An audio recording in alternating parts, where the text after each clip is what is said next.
Welcome to Life List, a birding podcast. Hello. Welcome, everybody. We are Life List, a birding podcast. I am George Armstead here with both my co-hosts, Molly Brown and Alvaro Jaramillo. Guys, what's going on? Hello. Hey, everybody. A lot going on. Yeah. A lot going on. Yeah. It is. I think we're all feeling that. It's a rushing time. Maybe not for you, George. You're in the slowdown time. Yeah, it's like more mellow for me. I feel like, Alvaro just got back. Molly's taken off. Like, you guys have been on the road a lot, have a lot going on. But yeah, it's just been like kind of springtime here. I've been getting out in the garden. I've been digging that. That's been cool. Mm-hmm. But I got my first eastern phoebe of the year yesterday, and tree swallows are back. I've been seeing them around, but they're like really in numbers now. So there's like spring is starting to spring. Now, isn't it close to you where tree swallows winter? Isn't that right in the Philly area, or is that? It depends on the winter. Usually there's we have famously the northern rough-winged swallow population that overwinters at this one. Oh, yes, that's right. At this one wastewater treatment plant, which is completely random and the only real sort of viable winter population for like hundreds of miles around here. I guess there's like maybe a few that are in Connecticut some winters. I don't know if that's still happening up there. But tree swallows, like usually kind of Cape May, there can be some in winter. It just kind of depends how severe a winter it is. But they, like those wax myrtle, they can eat those wax myrtle fruits, unlike a lot of other birds. So they kind of hug the coast a lot, unless it's real mild. So, gotcha. Yeah, Christmas birds.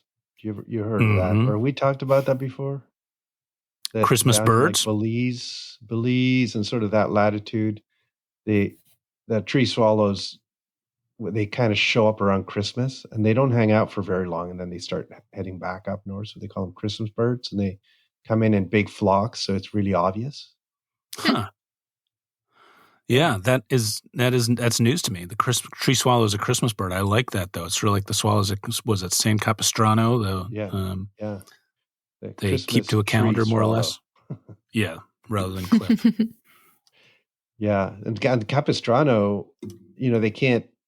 The swallows are coming back earlier and earlier, so the whole used to come back on a certain date. That whole thing doesn't work anymore. Yeah, funny how climate change can change all of that. Yeah, can change historical and documented patterns. Huh. Hey guys, I wanted to give a shout out real quick. A shout out to Life List notebooks. Now this is not related to our podcast, but these are pretty. Yeah, these are pretty cool field notebooks. They sent one for each of us, and I need to get these out to you guys. But they're really handsome, helpful, handy little field notebooks. Good for making notes, sketches, what have you. It's got like a little, some little information pages. Too. Yeah, exactly. I'm seeing that. Yeah, I like that Blackburnian.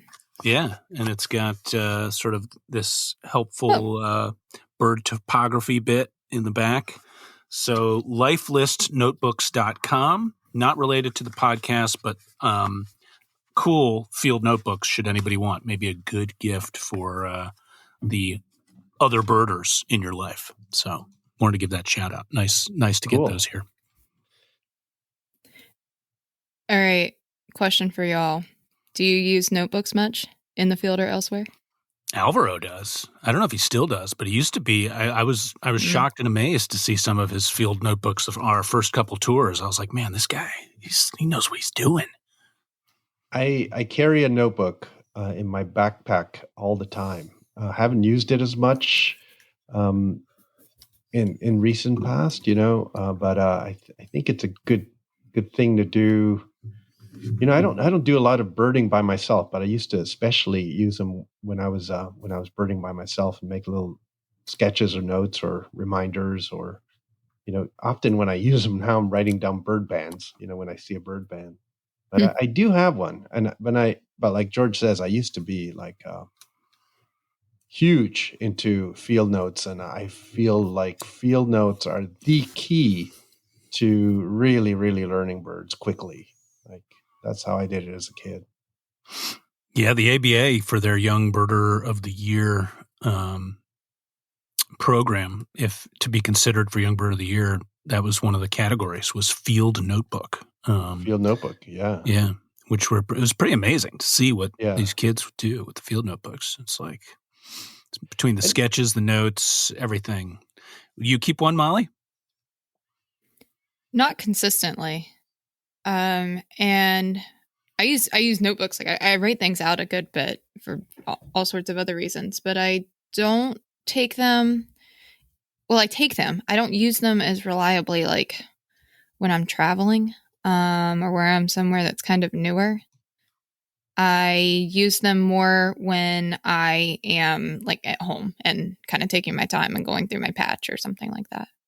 So my field notebook use is usually, for like logistics notes, like there's a good restroom at, this spot. And at that spot, we also had really good views of, a pair of spectacled tyrants, or I don't know, or what is a or good it's like restroom? Like this. I mean, just how do you rate your restrooms? I want to know your coding. Like is it Michelin 3-star? Like this is like an awesome restroom, or is it like just it's got water? It's fine. I feel like you hear in the business people say it's got good restrooms. Like you hear other guys say that, and it's like okay, wow, they got good restrooms there. And whereas it's like if someone's like, and there are restrooms there too, then it's like okay, then like you can make do, but not ideal. In Japan, what's weird is you have the most amazing toilets in the world being used throughout the country. Yet every so often that's big talk right there. You'll the Totos, and then you go to a restroom in some random place, and they'll have a one with a toilet and one with one of those old school like hole in the ground kind of squat toilets, and you're like, wow, like so they have like both. They're trying to keep the historical and also have the high tech toilets all in the same place. I mean, and they it's talk weird. to you there, right? Don't the toilets like talk to you and stuff? Some of them do, yeah, and they and they have do they ever like sing to you, or some of them have like dryers, music. I had one that where you opened the door to your hotel bathroom, and the toilet just opened up and it lit up, and it went like, it just lit up like ready for you, master. I felt very important when the toilet would, just open up for me. It's just like random. Yeah, these sound like better than some hotels I've stayed at in some places. It sounds pretty nice. I know. There was a little park in the middle of nowhere. You couldn't even get the bus. The little road was so tiny, but there was like a restroom, and it had heated seats. Like you're like, what the, crazy. I was told I didn't need to use that part of but the lady said, "Did you see that heated seats?" So it's very exciting to talk about. That's good toilets. That's good birding. Wow. Yeah. Yeah. The toilets are really, that could be a subject of a podcast episode unto itself, although like critters you find in the toilet sometimes or thereabouts, or just the state itself, probably best left undiscussed, some aspects. But anyway, perhaps we should move on from all the toilet talk. We should do a toilet. I have more toilet stories, so one day. I feel like almost every trip, eventually, like on tour, eventually you get to that conversation about like interesting toilets and birds and animals you might see around them, or just memorable experiences. But I think we can save that for a live and in-person thing, and maybe not not record that now, or people can reach out to you, Al. They can reach out to you and have a one-on-one discussion with you on that. Just start a side podcast. It's toilet series. Toilet I always burning. think in Train Spotting they have potty that talk. scene. It's like worst toilet in England. It's like that scene. Yeah. In Potty Scotland talk, would be, right? No? The Train Spotting was on Scotland, yeah. I guess. Yeah, this is true. Sorry, just, geographically real stickler. correct. Yeah, fair enough. I mean, because the accents. So, updates. What have we been up to? Molly, you just got back from the UP, yeah? Yeah, I just ran up to the UP for 4 days and got back last night. So just a quick trip. But went up and met with Corey, who is recurring on a lot of our podcast episodes. But he lives in Michigan, and we just made a plan to go up and do some exploring. I hadn't been to the UP before, and it was super, super fun. Completely lived up to all the hype that I had in my head for being up in that area. Just super vast, uninhabited stretches of public land, really cool access. What I didn't really wrap my head around before running up is that it's still very much winter up there. So it's like 65 degrees here right now. I've got the door open and everything, but there was, 6 inches of snow, a little bit more. And temperatures were in the single digits, but we camped. And I've realized recently, I'm not a very experienced camper. I didn't camp as a kid or anything besides like sleeping out in the cow pasture. I don't really know what I'm doing. Corey does. So that helped because I really wasn't sure if it was possible to camp in single digits. But it worked out just fine. It felt like it. Kind of felt cool. They're super small towns up that way anyway, and most of them don't really have accommodations that are open year round. So we didn't have options to be around the spots that we wanted to check out, which we kind of just centered around getting a little tour of the eastern part of the UP and went to Sharp-tailed Grouse Lek, which was the first lek that I'd ever been to at all. So that was really fun. That's awesome. And supposedly, really I've never actually seen those birds lekking. I've seen lots and lots of sharp-tailed grouse, but never the lek. And supposedly that's one of the best, most dramatic species at the lek itself. Yeah. Well, this was the morning. It was super cold and there was a lot of fresh snow. So we went out, and there was also really thick fog, actually. It was just crazy morning. But there were just dozens in the trees eating and being really active in the sites that were known for a lot of the lekking, where there's some habitat management for it. And we drove around for a few hours and eventually found 8. Maybe I'll share a link to the trip report for this because I put some video up and such. It was really cool. And just us and the birds. So that was really awesome too. Yeah, that was just great. A lot of finch diversity. We had really good numbers of finches the whole time. Bohemian waxwings, which I'd only seen once before. We had couple hundred in a flock, and that was really, really cool. And they were just right along the road. So just one of those weekends of just driving and picking roads and exploring. We also did a very thorough trip report. Almost every single bird that we passed the entire time went on eBird checklist. Mm-hmm. So that was kind of bleak cool. up there too, right? It's kind of bleak. Like there's not that many birds, but what you do see is really cool. What all the birds that are there, Yeah. Let's see. Northern shrikes? Yeah, singing northern shrike. Oh yeah, we had a few on territory and singing, so it was really, really cool. Yeah, make some funky sounds. Yeah, they wouldn't actually be on territory, but they start singing early, like they sing like before they migrate. I remember, and especially warm, like sunny days. I remember, right? This is about the time of year, and they started singing, and they sound like a little Tweety bird, right? Like they don't, you think they'd have like a big tough song, like it makes them even better. But it's more like beep, beep. It's really, I would love to hear that again. I remember that. It was really cool. Yeah. I heard one here once in Bucks County, and it was like a warm January day, and that's how we found it. Was sitting up I don't know if it was actually, if you would call it singing, but it was calling.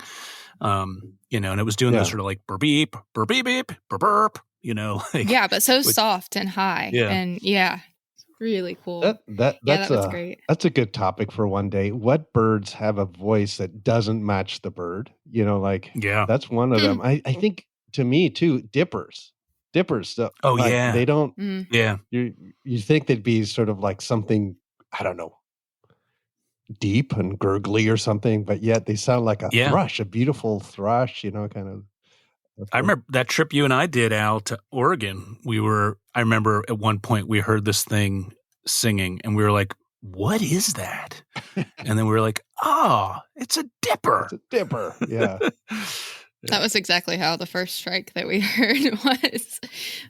They make such cool sounds. Cool. Were they, what were they doing, the shrikes? Were they just teed up singing? Did you see them on the hunt much? Or?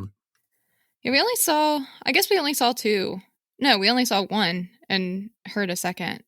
So the one that we saw was sitting low in shrubbery, along kind of in like a thicket, wet opening sort of thing.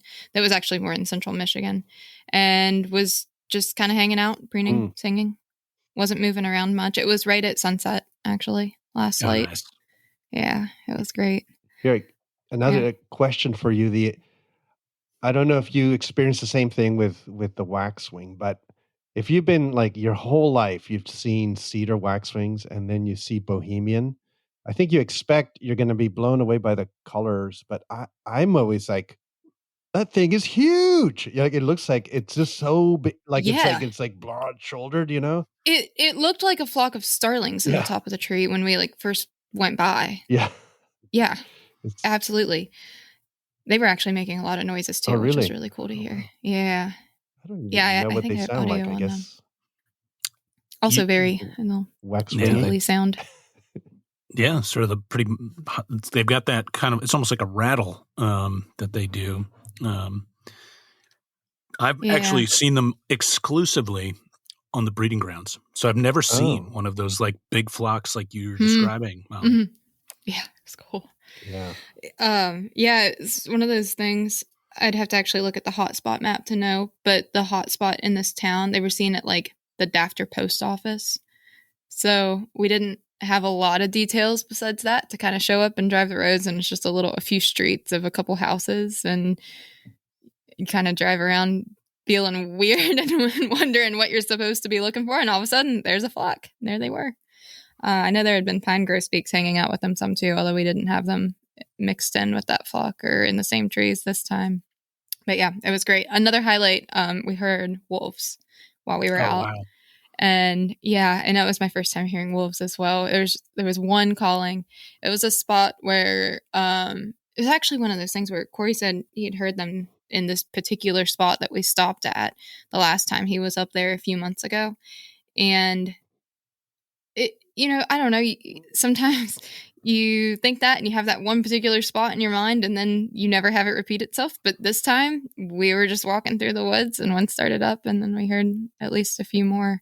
Wow. And I love that. I love when you have that consistency. It's so cool. That's pretty cool. Yeah, it was a really fun kind of whirlwind trip and kind of felt like a nice way to close out winter actually, because now I want to find I'm hoping I hear blue-headed vireo or something while we're recording now. So this is getting to be time for that. Yeah. Any day now. Yeah. So did you drive up there, Molly? I did. Yeah. Wow. Yeah. It's actually. How long did it take you? Well, I drove from here to Corey's place in Midland, which is 7 hours. Not too far past Toledo, biggest week area, Detroit, all that, and then it was another 3 hours or so from there to get up to the UP. So, yeah. That's actually not as bad as I would have guessed. No, it's really not. Yeah. As you all know, I jump in the car and drive a lot. So yeah, true. It was a lot better than driving through the night to get to Florida a few weeks ago. Wow. Yeah. For the least bitter. Mm-hmm. Yep. Yeah. The last time I decided to take off for a weekend and go to another part of the country by car. That's cool. my drive story, which is kind of totally different place. I just did a trip to Chile, Argentina, the Birds and Wine, and this trip, one day we could do one of those like really crummy things that just happened on a trip, and I can tell you about crossing the Andes, where we got stuck. But let's put it this way: this trip has had different iterations where we used to drive over the big pass between Santiago and Mendoza. Then we flew because we didn't want to deal with it.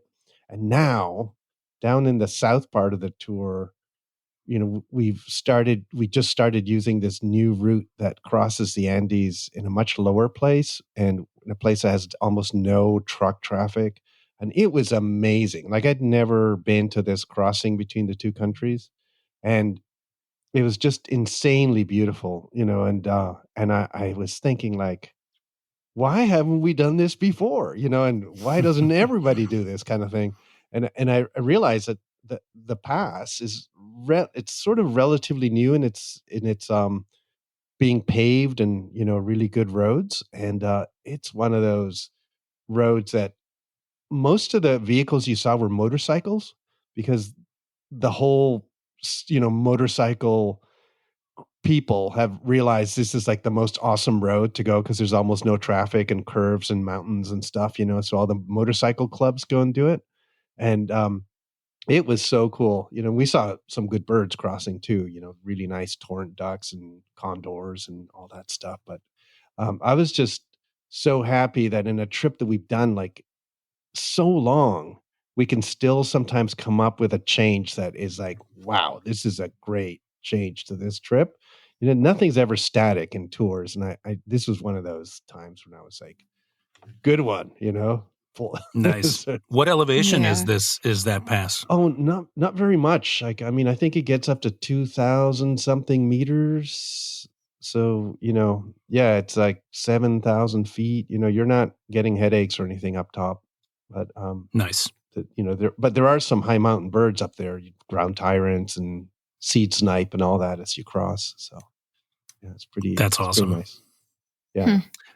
One of the most beautiful parts of the world. Yeah. Yeah. Good trip, So we're going to keep on doing that for the future until something new comes along. Nice. Do you start and stop at the same place for that trip? We start in Santiago now and end in Mendoza on the other side. We used to sort of Very cool. end in Santiago, but we realized that you can end in Mendoza and then take your flights directly from there back to Santiago or to Buenos Aires to get to the north. It gives you more options, and it also keeps us from adding another day or night or whatever to the trip. Yeah. What wines do you like? Obviously, in the Mendoza area, it's going to be a lot of Torrontes and Malbecs, right? Well, Malbec, but Torrontes is from Salta, but we do get it there. So yeah. Okay. Yeah. And what about on the Chilean side? What wines are you emphasizing there? I mean, the Chilean wine is more diverse in a sense than the Argentinian, but Carmenere is sort of the flagship, and Cabernet Sauvignon and Chardonnay, Sauvignon Blanc on the coast. And now is Carmenere the one where the fruit was thought, like those variety of grape were thought extinct right? Yeah. They were thought extinct for like a century or more. Yeah. And then they were refound in Chile, and they're gone from their original French, appellation or whatever you call it, or place where they're, from the Bordeaux area. So yeah, but they brought them back from Chile, right? They brought them back from. Aren't there Carmenere grapes they brought back from Chile to that part of France, or no? No, because there's that phylloxera disease that keeps them from. And I think the Chileans haven't allowed any to leave because they know they got the market. But gotcha. Yeah, but actually Malbecs are in Chile too. So there's Chilean Malbecs, and those are two of my favorites. The Carmeneres and the Malbecs both are two really, really nice. Yeah, no, it's a lot of wine, a lot of food, a lot of grilled stuff on the Argentine side and seafood and some Peruvian food on the Chilean side. So it's so it goes sort of Peruvian switches. cuisine is, I think, underappreciated by most Americans. Yeah, definitely, and it's hugely popular in Chile because Chilean food is good, but it's not as exotic as Peruvian cuisine, and because there's been a lot of people have gone to Peru or Peruvian immigrants have just brought the food, so it's almost like Mexican food is in the U.S. It's Peruvian food in Chile. It's like it's not really it's become almost like part of the what people eat. Like it's at the cusp of being like Peruvian food. The Chileans eat it as much as the Peruvians. So it's on the cusp, which is great food. I actually I've never eaten Peruvian food in Peru, so I got to go do that one day. Mm-hmm. Add it to the list. Yeah. Yeah, well, I feel like I don't have much to report here relative to you guys have been zipping around. I've been home. I've been kind of buried in Hillstar stuff. Like I said, getting back into the to the gardening. I did want to follow up because a couple of our listeners asked, and I went again yesterday to see part 2 of Dune, which I must say, Al, you were saying that's something I'd watch on an airplane. That, I think, would be a mistake, good sir. Big screen, highly recommended. Quite the cinematic experience. I really loved it. I rank it as my new favorite sci-fi film of all time. And I saw it made headlines as well as I think before it had even actually premiered, it had replaced The Shawshank Redemption as with the highest rating ever on IMDb. I think it was IMDb.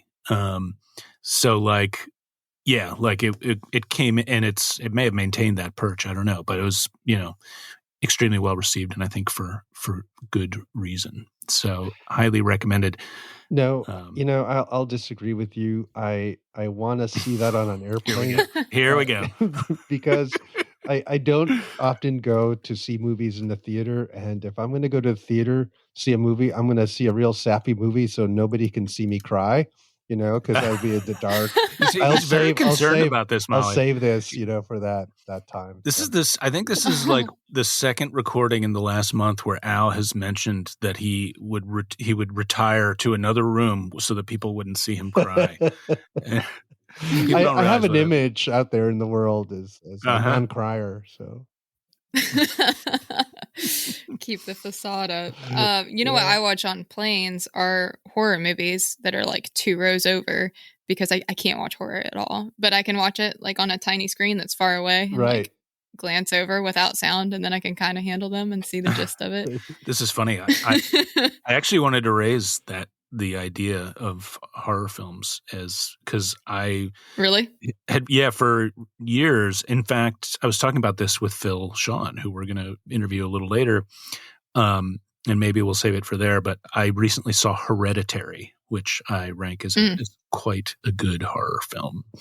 If anyone has not seen, which is I think the same director as who did Midsummer, which is also probably a movie you'll only see once if you see it at all. But anyway, maybe we'll save the film buff stuff for when we're with Phil. Cool. But Al, you look like you got something. Yeah. Have you guys heard about this pearly-eyed thrasher? No. In Florida? I don't think so. Barely. No. Oh yeah. I think it's in the Key West area, I want to say. Correct me if I'm wrong. But yeah, it was a pearly-eyed thrasher showed up at a botanical gardens a couple of days ago, and people been seeing it. Huh. And what was weird? I was like, I was thinking, Puerto Rico, southwards, where I've seen them, but I had no idea that there were pearly-eyed thrashers all the way up into the Bahamas, really close to Florida. So you think it made it? You think they could make it? Yeah, I think so, because there's even talk of that they colonized little islets here and there, in the Caribbean on their own. So it's like, wow. It's supposed to be a big problem. Aren't they a real problem for the Puerto Rican parrots and some of the other birds there that they spoil nests a lot, I think, right? They spoil eggs and young. I know, if somebody hasn't seen what a pearly-eyed thrasher looks like, go and Google it, and you'll see that gleaming, evil, pale eye and that huge bill, and you're going to be like, oh, yeah, that bird can They cause do damage. look like they have something going on between those those white eyes that look like that's a little sinister. I know. They're totally different from, the much cuter looking, scaly-breasted thrashers from further down south, or brown thrashers. Brown thrashers, great bird. One of the things, these things are called thrashers, and they're in that family, but they're actually, the Caribbean thrashers are more closely related to catbirds, believe it or not to the real thrashers or our thrashers, northern thrashers. So it's a funny group, though. I thought that was pretty cool. Like I kind of got excited over this bird. Such a different looking bird too than anything else we have around here. Yeah, I mean the yellow-headed caracara, it didn't kind of give me a thrill. I was like, oh, but this one. So where does pearly-eyed fall relative to like the tremblers? They're in that same group. Yeah, the catbird clade. So gotcha. Yeah, tremblers and the white-breasted thrashers and all the Caribbean thrashers and then our thrashers are more allied to the mockingbirds. So there's sort of two major branches in that group, if I remember right. Mm-hmm. But but I like. That's pretty cool. That would be a very fun bird to. I didn't know about that, and that would be a very fun bird to all of a sudden be like, "What the heck is this thing that's here?" Out of nowhere, right? Right. That, I mean, yeah, you would just be like, huh, what's that thrush? That doesn't look like a thrush. What is that thing? I could see. It's just an impressive bird too. It's just like, whoa. And I don't know if it's singing, but they're loud to have a major song when they get going. Yeah, that's cool. Yeah. There you go. I'm sure there's other rare birds that have been out. Oh, well, you heard about the white-tailed eagle that showed up? Yes. When I was away. I was going to say, you weren't home for that, right? Yeah. Aaron, your neighbor, Aaron Maislish, was like, he was here. We got dinner, and he was talking about how much he loves living in that area. And the next day he texted me. He was like, this is why I love living and birding in this area. Yeah. He's like, I was like, oh my God. White-tailed eagle. That is some craziness. I don't know. I mean, you guys see a lot of eagles out in the east and stuff, and we don't have as many over here on the west. So one of the things that struck me is like this eagle wintered probably in California. I doubt it went into Mexico. Maybe it's I think it stayed in California. It probably wintered, and nobody saw it. Like nobody saw it till it moved north. I'm like, huh. You think that's definitely? I guess in my mind, I was thinking, I wonder if that thing was like knocking around in remote BC someplace, and then for some reason headed south. It but could. Who knows? Yeah, I'm not sure we have that kind of thing that goes on with bald eagles much, because we don't. We sort of bald eagles are. Seems like they're kind of resident with a few moving north and south, in the spring and fall, but not much migration. So I don't know. I mean, with an eagle, all you need to do is look at that Stellars, and it knocked around all over the place before it found a place it liked. So raptors in general at this point just seems like pretty much anything's possible. Yeah. Yeah. Even Gundlach's hawk on the roof in Miami, maybe. Yeah, causing trouble there. Some people shaking their fists. I'm going to at me now.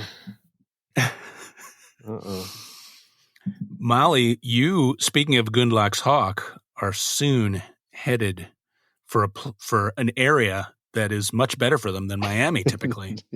Typically, yeah. Yeah. Yep, just a couple days. Wow. To Cuba. That's wild. Watch Molly bring back a photo of a Gundlach's hawk on a roof, and we'd be like, oh, Molly, you have to do this. It's a good target. Yeah, I was like, Oh, Molly, if you can do One this, way or another, that yeah, photo should come back with me. exactly. Dear You would make committee, many people really happy. I will never have shitty opinions again. Dear committee, I will refrain from awful opinions in the future. Dear committee, Yeah. like 100 Yeah, times. you're going to be like Bart Simpson with the chalkboard Yeah. and like the repeating it over and over. Again. That'd be like, and then slap myself. I don't know. Behavior, though, sometimes behavior is just telling, and it doesn't. If it doesn't seem Here right, he goes, Molly. Here he I goes. know. Molly's Line him up and let him go. Yeah. She's gonna get that photo. I know. So Al, let me ask you this: what do you think when Molly steps off the plane there in Havana?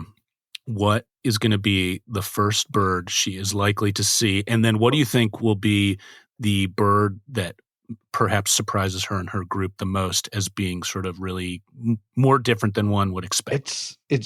She'll step off in Camagüey, so further to the east, okay. right? So it's a small little airport. Probably the first thing would be like a turkey vulture flying over. That's what I was thinking. But there's like grackles. But I guess one of the cool things about turkey vultures, that it's Cathartes aura, right? That's actually the local name in Cuba, aura. So somehow that name seems to have been transferred to the scientific name of the vulture. Wow. So it may be where the original scientific name of the vulture comes from. So that's kind of cool, I guess, as a connection. First sort of, bird that is unique to the area. I mean, it could be something like, greater Antillean grackle, maybe something like that, things like that. The bird that maybe, assuming they see it and all that sort of, because it's hard, but that I think a lot of people go, I didn't expect that, is Zapata wren. I think Zapata wren is sort of like, it's sort of like a huge, house wren in a marsh that sings like an overdone marsh. It's like a mix of a marsh wren and a house wren, but big. And it's Firminia is the genus. Yeah. I see that we have a big chunk of time dedicated to looking for that bird too. Yeah. Multiple modes of transportation lined up. And little boat. I'm excited to see how that plays out. Firminia cerveri, which is actually the guy who discovered it, Fermin cervera. So he has his first name and his last name in a bird name. That may be the only place in the world, only bird in the world that has a first and last name of a person in the scientific name. Other people would know in our sphere of birder folks that listen. So maybe if you find another one, let us know. And that is a monotypic genus as well. So the only one of its kind. Only one. Yeah.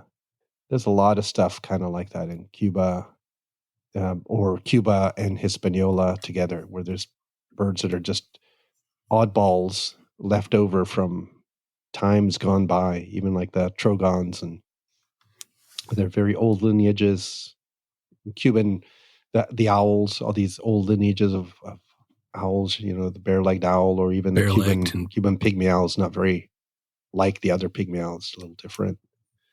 It's a really neat place, and and the whole cultural stuff, Molly, it's going to be cool, and the old cars, and also just seeing how people live within a situation where they have very little due to the political U.S.-Cuban relation. I mean, they should be our big buddies, right? They're right next door, but they're not, and they've been kind of denied through all the political stuff, and people survive, and they often survive with a smile on their face. And I just wonder, and they love Americans, and I'm like, wow, if I was you, I'd be all bitter and shake my fist.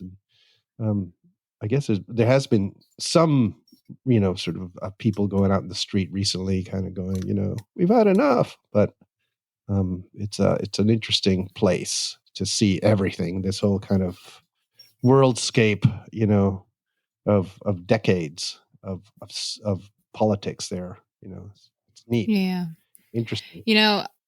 When I first started preparing for this tour last year, I was thinking this. I picked up a few books while I was in Key West, actually, because there are huge sections on Cuban Yeah. books and literature and all the bookstores in Key West. So first off, side question. I was in Key West the first 2 weeks of April last year, and it was hot and humid. Yeah. I'm guessing that's going to be pretty similar that way. Although we're covering a lot of ground and changing elevations and such, but Yeah, and I think it'll be hot, but a little less humid. Maybe the Key West is, being right in that water. I think it's just a little yeah. bit more humid, but it has its fair share of humidity depending on where you are, and yet sometimes it's kind of breezy, so it's nice, and you just get enough of a breeze that you're okay. It's a great time Well, of it year sounds great. though, because it's breeding time, so things are singing Mm-hmm. and stuff's a little easier to find sometimes. And some of the migrants have It's arrived from the fantastic. south, like the Right. Cuban Yeah. martins and stuff like that will be there. Mm-hmm. So Nighthawks, yeah, a little early, maybe.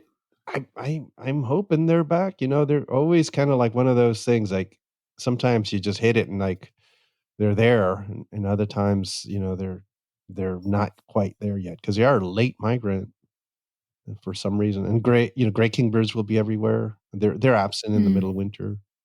Um, Things like Yeah. that. The vireos, black whiskered vireos.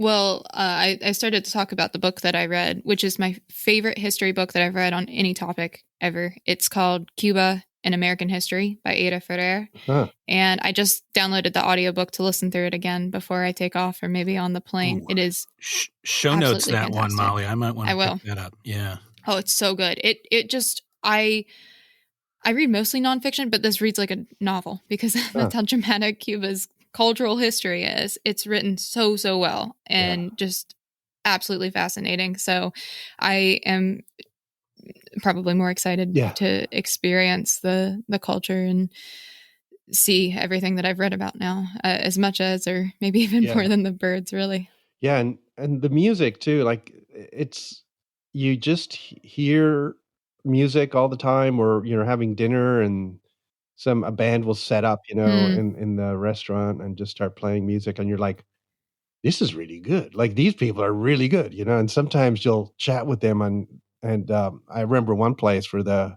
woman's like, "Oh yeah, I'm a professor of music at the university, and this guy's another professor at the other university," and they're like, "Wow!" So we're getting musicians who are incredibly skilled, and they go out play for tourists because that actually earns them more money than being, a a professional musician otherwise, or even a academic.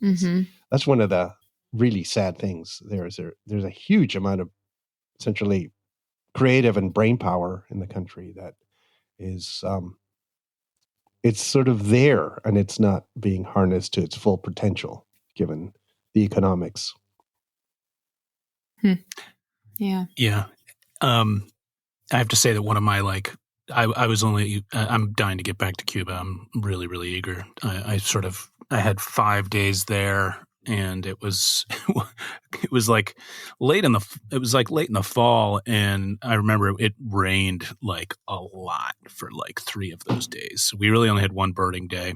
It wasn't a tour. I was just with a friend of mine at the time, but I remember going to the Hotel Nacional in Havana, which is one of the famous hotels, and just seeing the hotels in Havana is itself an experience because they all have such history. And I remember being at the Hotel Nacional having a mojito, which is like an extremely touristy thing to do, but it just felt very it felt cool. And while I was there, some guys came up with guitars and they not at us, but sort of nearby started playing Chan Chan, which is like a song by, Buena Vista Social Club that I love.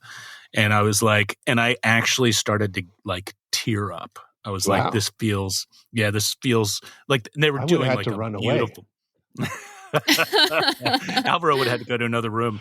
I just I toughed it out and managed to hold the tears in. But I was like, that was a good mojito. It just felt, yeah, it was a good mojito as well. I mean, they're famous for that, but yeah, but it was one of those moments. I was like, wow, this feels like so authentic, even though I know this is like an incredibly touristy thing. It's still like, it kind of hit me. I wasn't quite prepared for it, and I was just like, wow, yeah. But yeah, I love that song. I love that band, and that hotel I'd been like reading about for years, and I've always loved a good mojito, so it was very memorable. Yeah, that hotel, I remember we used to stay there. You can't actually stay there anymore as an American. It's a long story, but you used to stay there, and I remember going out, and Matt Dillon, the actor, is Yeah. out there catching a taxi, and this big old 1950s black car comes over and picks him up, and I look at him, I'm like, first of all, I was like, "Oh, you're shorter than I expected." But B, we made eye contact, and I think I nodded. He kind of nodded. He got was he into like, this. is that The Rock? That Is guy that The kind of looks Rock? like The Rock, but is that the guy who he was like, wrote that Dwayne? article No, about no. Sladyback gulls?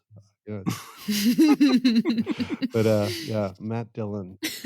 Anyway, so that was kind of like a cool moment. That big old hotel actor coming out there and whatever. It's just like, everybody goes there in a sense, wants to check it out.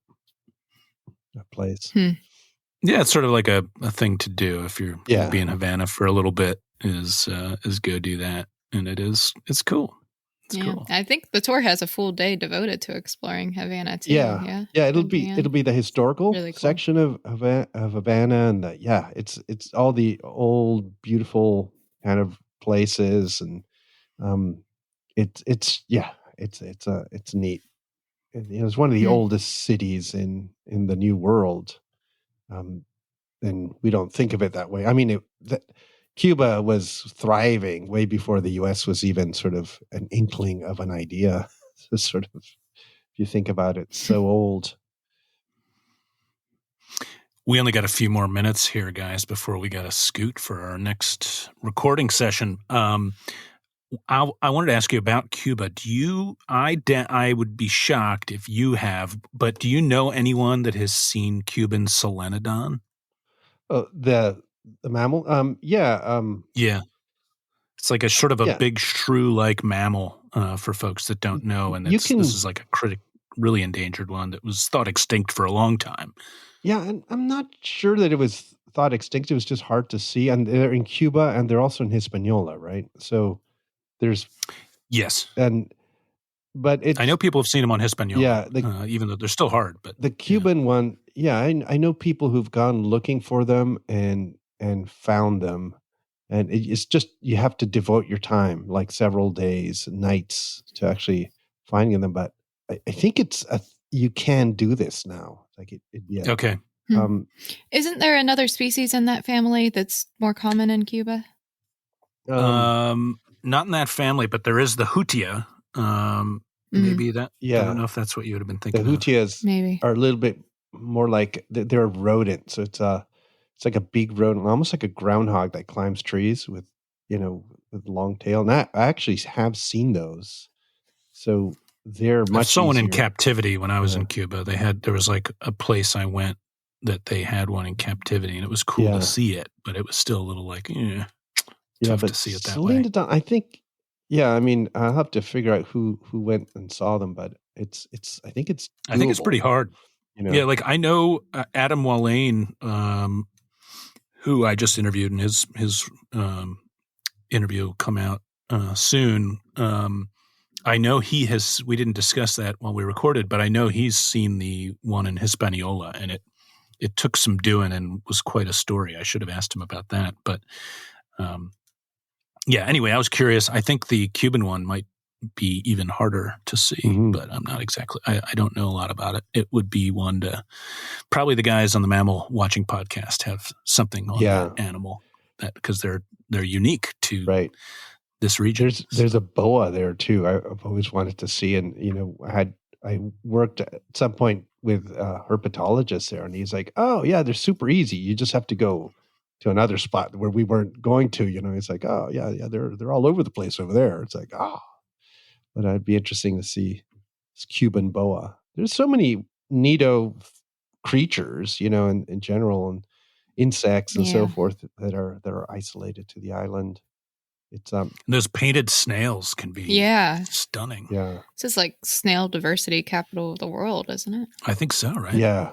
Mostly in the East. Unfortunately, like we don't get to see the massive, and apparently they collect them now and sell them, which is That's what I heard. They're harder and harder to find because there's a lot of collectors.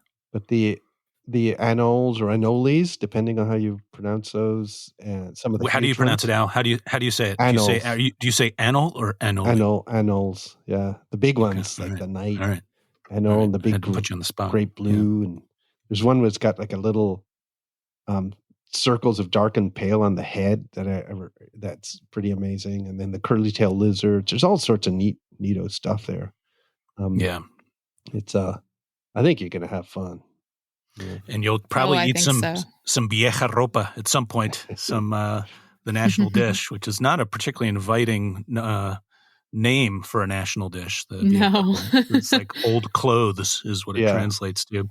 But it can be pretty good. I've had some where I was like, I could have skipped this, but then I've had some that were really tasty. So I think, weirdly enough, one of the things I really like there is just when they have white rice and the black beans, and you you kind of mix that up and you put some hot sauce on it, and it's just so good. It's very simple. That's exactly what I was thinking about earlier today. I just can't wait to have a lot of rice. Some of the Caribbean lobster down there is real good too. It's a big crayfish. Now I'll be reporting back. Yeah, report back, and do report back this because I always get really excited in many places, not just Cuba, to have like spiny lobster, and it's almost always overcooked.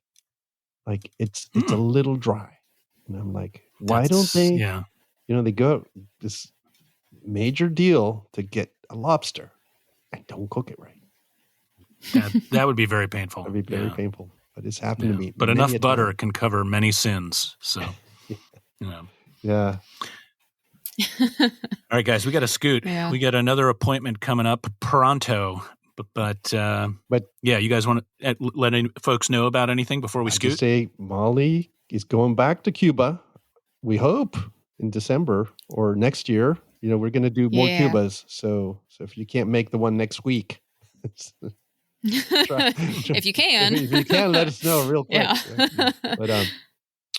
Yeah. So it'd be great to Cuba in December. Yeah. Nice. Yeah. I'd encourage folks to think about Montana this summer with Josh Coville. We got a trip called Montana Backroads to the Rockies. And we're getting close to what we need to run that trip. It would be great to have a couple more folks in Josh's neck of the woods. That's a real good one. Also, folks, remember our newsletter. We got the newsletter. It's going out twice a month, once every couple weeks. News stories we think are cool, trips that we've got upcoming, and we're always looking for suggestions as well. So thanks again for listening, everybody. You guys have a good one. Bye. Bye, everyone.